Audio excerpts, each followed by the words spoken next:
जीवन में मरना भला, जो मरी जाने कोई, मरना पहले जो मरे, अजय अमर सोए। मित्रों, संत कबीरदास जी कह रहे हैं कि जीवन में मरना अच्छा है, बशर्ते कि किसी को सच्ची मृत्यु का ज्ञान हो। यहाँ मरना शारीरिक मृत्यु को नहीं, बल्कि अहंकार, स्वार्थ और माया के मोह को त्यागने को संदर्भित करता है। इसका तात्पर्य है कि व्यक्ति को अपने अहंकार, लालच और नकारात्मक भावनाओं को समाप्त करना चाहिए। उदाहरण के लिए, जैसे एक साधु अपने सांसारिक मोह माया को छोड़कर संन्यास धारण करता है, वैसे ही सामान्य व्यक्ति को भी अपने जीवन में अहंकार और स्वार्थ को त्यागना चाहिए। यह त्याग उसे सच्ची शांति और आत्मज्ञान की ओर ले जाता है।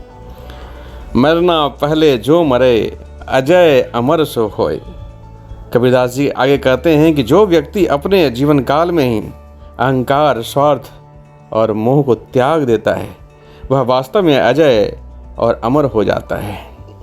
इसका मतलब यह है कि जो व्यक्ति जीवन में रहते हुए अपने नकारात्मक गुणों को समाप्त कर देता है, वह सच्चे अर्थों में अमर हो जाता है।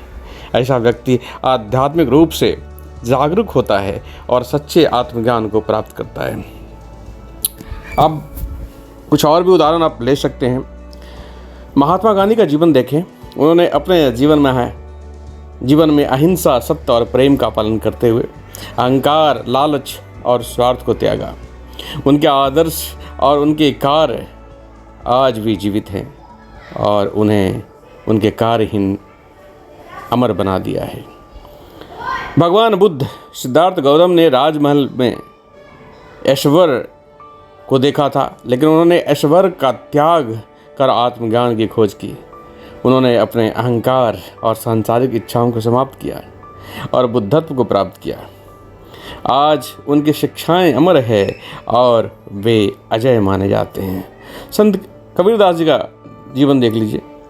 कबीरदास जी ने अपने जीवन में अहंकार, जाति पाति और धार्मिक भेदभाव को त्याग कर भक्ति और प्रेम का मार्ग अपनाया।